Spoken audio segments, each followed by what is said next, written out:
তো মৃত্যুর পর কি হয়, এটা হচ্ছে সব থেকে প্রাচীন প্রশ্ন। কেন কি, যখন মানুষ প্রথম এই জগতে এসেছিল, তখনই সে দেখছে কিছুদিন পরে একটা লোক মারা গেল, পাশেই দাঁড়িয়েছিল, মারা গেল। তখন একটা জিজ্ঞাসা তো হয়, এ কোথায় গেল, এ তো আমার কাছেই ছিল। যার জন্য সমস্ত জাতির মধ্যে এই যে হ্যালোইন করছে, প্রচন্ড শিক্ষিত এরা, উন্নত এরা, হ্যালোইন কি মানে কি, ওই সেই পুরনো ওদেরকে স্মরণ করবার চেষ্টা।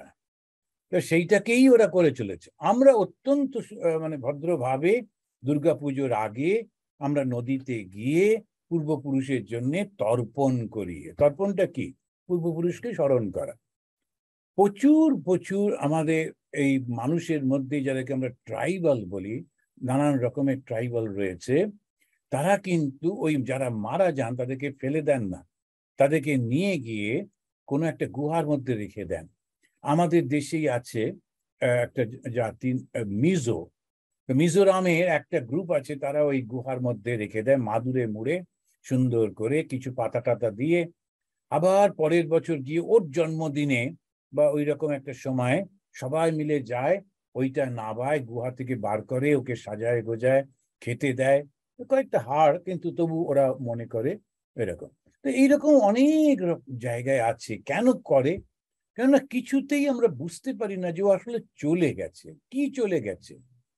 শরীরটাই তো ছিল, পাশেই তো ছিল, তো চলে গেল কি করে? এবারে মাংস টাংস গুলো তো চলে যাচ্ছে, কোন রকমের হাড় গুলোকে রেখে দেয় যতদিন থাকে।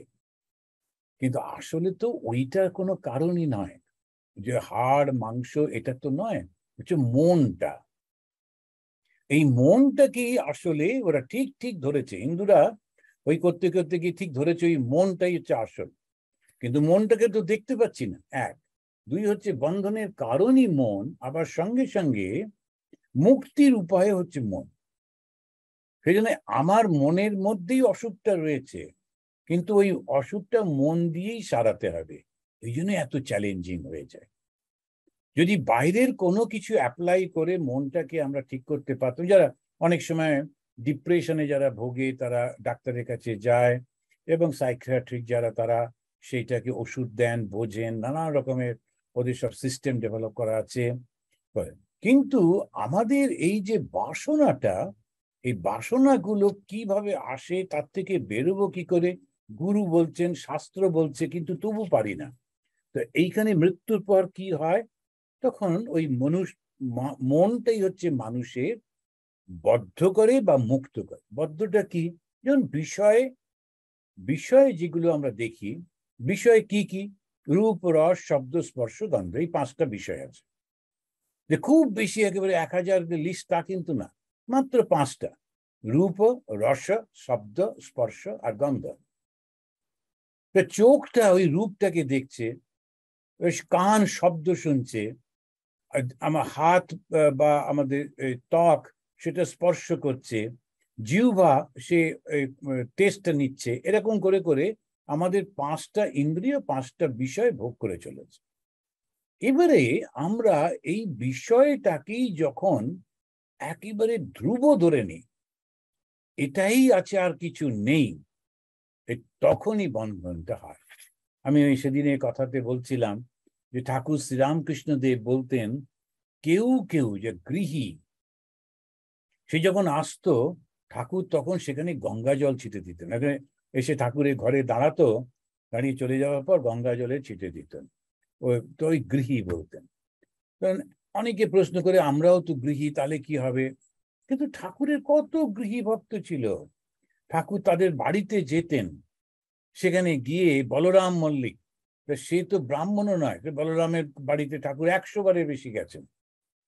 সংসার করাটা, সম্পত্তি থাকা, এটাতেই যে অন্যায় তা কিন্তু না, আসক্তিটাই হচ্ছে সব থেকে বড়।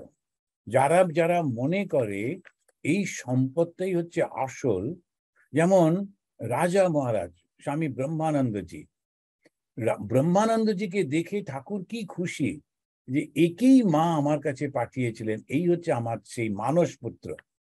কিন্তু ব্রহ্মানন্দজির বাবাকে দেখলে ঠাকুর একটু মানে মুশকিলে পড়তেন। উনি কি করে আছেন, কোন রকমে অন্যদের দিয়ে একটু কথা টথা বলিয়ে টলিয়ে, আচ্ছা প্রসাদ খাইয়ে দাও, একটু বেড়াতে নিয়ে যাও, এসব করে টোরে কোন রকমে ওর থেকে দূরে থাকবার চেষ্টা করি। কেন?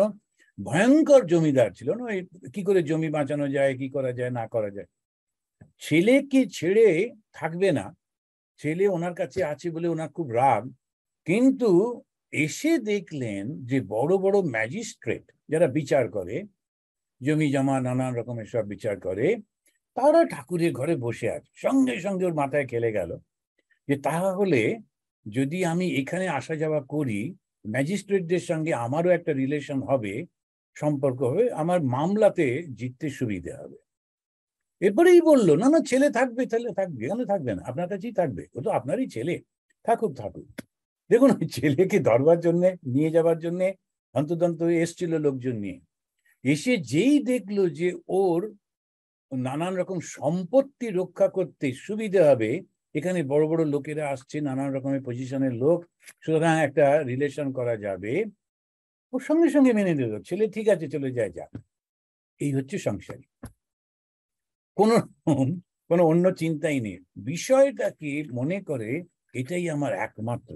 এই ঠাকুর বলছেন যে এই ধরনের যারা মানসিকতা, তাদের থেকে দূরে থাকতে হয়। কেননা ওদের কথাবার্তা, চাল চলন সবকিছুর মধ্যে ওই ভাবটাই তো প্রকাশিত, আর ওটা ইনফ্লুয়েন্স করবেই করবে। ওদের থেকে জিনিস নিলে, ওদের থেকে খাওয়া দাওয়া করলে, ওদের সঙ্গে মেলামেশা, ইনফ্লুয়েন্স তো হয়েই যায়। ওই যারা সত্যি সত্যি বাঁচতে চায়, তখন তাহলে মনটা কি? মনটা হলো চিন্তার একটা সমষ্টি। এখন চিন্তা কিভাবে আসে? চিন্তা বিষয়ের সঙ্গে যখন মনের সংযোগ হয়। বিষয় কি কি? রূপ, রস, শব্দ, স্পর্শ, গন্ধ, এই হচ্ছে পাঁচটা বিষয়। তো এই বিষয়ে চিন্তা করলে কি হবে? দুঃখ হবে। বিষয়ে চিন্তাতে যদি পরিপূর্ণভাবে মনটা চলে যায়, তখন তার রেজাল্টটা হচ্ছে দুঃখ। কেন? অনেক কষ্ট টষ্ট করে আমরা সব বড় বাড়ি টাড়ি বানালাম, বাস তারপরে দেশ ভাগ হয়ে গেল, কত লোক ওই বাড়ি টাড়ি ছেড়ে চলে এসেছিল, খুব দুঃখ হলো। বিষয়ে ওটা হতেই থাকে। আচ্ছা, ওই মনটাই যদি ঈশ্বরের চিন্তা করি, ঈশ্বরের ভাবনা ভাবি, মন হচ্ছে চিন্তা, চিন্তার সমষ্টি। এবং সেই চিন্তাটা যদি বিষয়ের হয় তাহলে বন্ধন এবং কষ্ট, ওই চিন্তা যদি ঈশ্বরের হয় তাহলে মুক্তি এবং আনন্দ। আসুন তিনবার শান্তি বলে আমরা শেষ করব।